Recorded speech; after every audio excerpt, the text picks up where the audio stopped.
Well, this morning we're in week 4 of 5-week message series, Don't Give Up. It's the name for a book by that same name, written by Pastor Kyle Idleman. This morning our launching point is Hebrews chapter 12, the first 2 verses. There we read, "Therefore, since we are surrounded by so great a cloud of witnesses, let us also lay aside every weight and the sin that clings so closely, and let us run with perseverance the race that is set before us, looking to Jesus, the pioneer and perfecter of our faith, who for the sake of the joy that was set before him endured the cross, disregarding its shame, and has taken his seat at the right hand of the throne of God." This morning we're going to focus on the race, as in, let us run with perseverance the race that is set before us. Now, it's interesting to me that the Greek word that is translated the race is the Greek word agona. And as you look at that word, you see it resembling an English word, agony. Agony. That's where our word agony comes from the Greek agona. And it's a great word for the writer of Hebrews to choose, because agona in ancient Greece meant the struggle to win the prize in an athletic competition. So, given the word choice here, one gets the sense that the race that is set before us is not a fun run. Especially if you consider the continuation of that sentence. Looking to Jesus, the pioneer and perfecter of our faith, who for the sake of the joy that was set before him endured the cross. In order to reach the finish line, Jesus suffered crucifixion. So there's no reason to think that our race is going to be easy. In fact, we don't get to choose our race. We only get to choose how we will run it. You know, if I got to choose my race, I would choose flat. Maybe slight downhill, 72 degrees, partly cloudy, no obstacles. You know, I don't want anything I gotta get over or climb underneath or go around or go through. I wouldn't want to run fast, because that could be painful. You know, your sides hurt, your lungs burn, your muscles begin to cramp. That thing about runner's high, I think some athletic apparel company just made that up. I don't know if that's a real thing or not, runner's high. I'd rather walk the race. And in fact, I want a race where it's not against the rules to call for an Uber. But I don't get to choose my race. You don't get to choose your race either. None of us get to choose our race. We don't even get to see the course in advance, because we never know, as we're running the race that's set before us, when we're going to come across an obstacle, an unexpected challenge. Now, you can choose not to run the race. I guess that would look like sitting down by the side of the road. But you cannot choose Jesus and not run the race.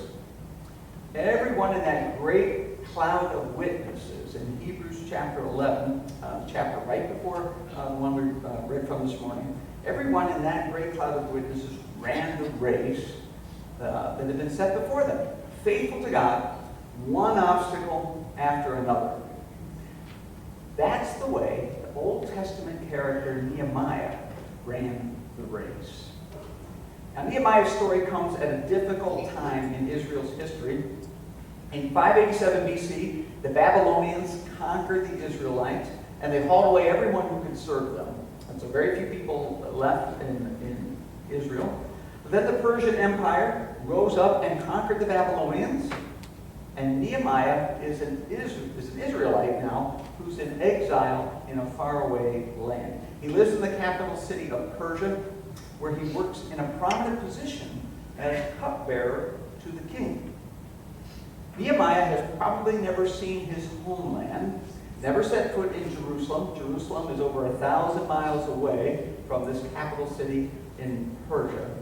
And in fact, most of the people had not been back in the 140 years since the Babylonians attacked Jerusalem. Well, Nehemiah gets word that his home city of Jerusalem is in ruins. Its walls destroyed, its gates burnt by fire. Jerusalem, so beautiful in his mind's eye, is devastated. utterly fallen. And in Nehemiah chapter 1, verse 4, we hear his response to the news. When I heard these words, I sat down and wept and mourned for days, fasting and praying before the God of heaven. Well, Nehemiah then realizes that he has got to do something. God wants him to get moving. He has a comfortable life in the inner circle of the palace, but he's willing to give that up. It is time to enter the race.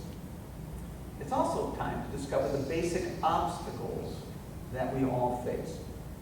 Now, already Nehemiah has overcome an obstacle that often keeps people from getting in the race in the first place. We call it indifference. Nehemiah could have said, look, Jerusalem, it's 1,000 miles away. I've never been there. What does it have to do with my life besides nobody else is doing anything? This is the attitude he could have had. He could have succumbed to what social psychologists call the bystander effect. This term refers to cases in which individuals don't offer aid to a victim. This drawing illustrates it. I'll read the captions in case it's too far away. He probably doesn't need any help. He'll be okay. I guess someone else will help. He's probably just drunk. All the while, this guy, the victim, lies at their feet. It's the bystander effect. One of my favorite old-timey comic book characters, and I've talked about him here before, is Popeye the Sailor Man. Doo-doo. You know Popeye? Oh, Popeye's awesome. He is old-timey, though. This year's the 90th anniversary of the creation of his character. So, when we see something wrong that needs to be set right, we might beg off saying, as Popeye says, I am what I am. That's all that I am. Which sounds like I'm not qualified, or I'm too young, or I'm too old, or I'm not smart enough, or I don't have the resources. I am what I am, and that's all that I am. How long will it be before we join Popeye in saying, that's all I can stand. I can't stand no more. Oh, that's an awesome line. Then, in the comic strip, Popeye gets a spinach boost, right? And then he becomes a fighting machine. Well, Nehemiah, he can't stand no more. And he moves beyond the obstacle of indifference. And there he meets the obstacle of insufficiency. Insufficiency. How can he do anything about the walls and gates of Jerusalem? He knows full well that on paper, anyway, there is no way for him to run this race.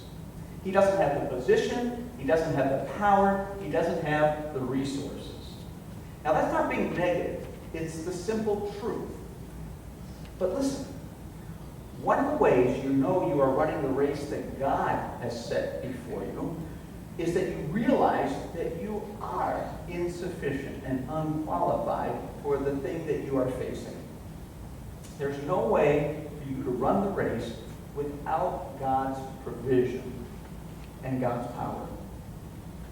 So how does Nehemiah overcome this obstacle of insufficiency? Well, he prays.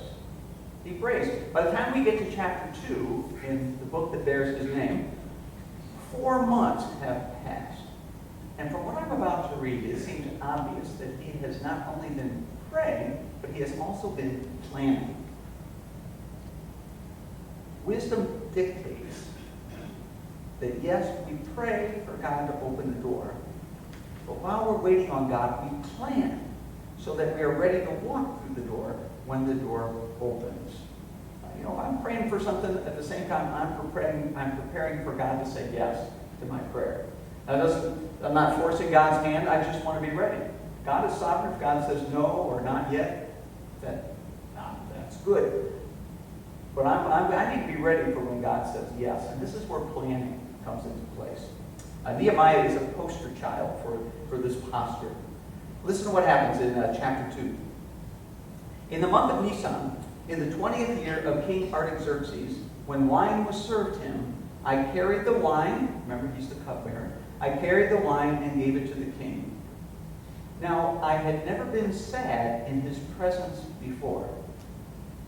So for 4 months, Nehemiah has been guarding his distress. You know, it was risky to be anything less than happy in the presence of the king. It was like unofficial royal policy. Don't bring me down.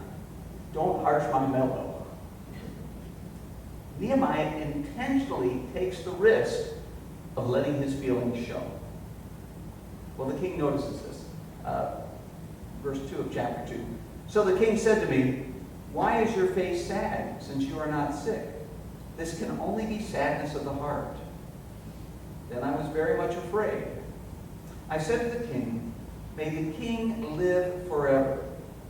Why should my face not be sad when the city, the place of my ancestors' graves, lies waste, and its gates have been destroyed by fire?" Then the king said to me, "What do you request?" So I prayed to God of heaven. One last prayer before Nehemiah makes his pitch. A pitch that has obviously been well thought out. Listen.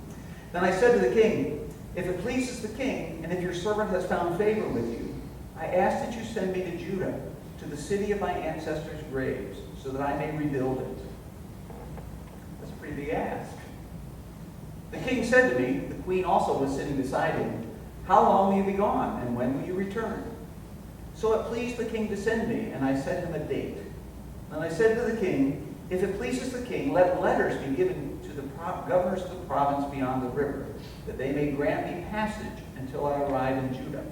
And a letter to Asaph, the keeper of the king's forest, directing him to give me timber to make beams for the gates of the temple fortress, and for the wall of the city, and for the house that I shall occupy." See, he's ready. He's ready for when God opens the door. And now, Nehemiah is on a roll.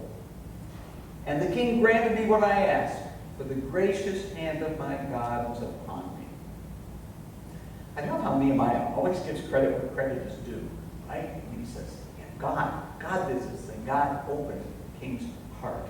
And Nehemiah's requests are granted because of God's favor. So he gives God the credit. Well, the action moves rapidly at this point. Nehemiah, he's now in Jerusalem with his delegation. He's preparing for the work. And at this point, if you were Nehemiah, you might think, you know, the heavy lifting is behind me. You know, those obstacles, taking a deep breath, and making the plans. And the king says yes. Now I've got the wood I need for building. I've enlisted the Israelites that are living here to join in the work. It's all good, smooth sailing.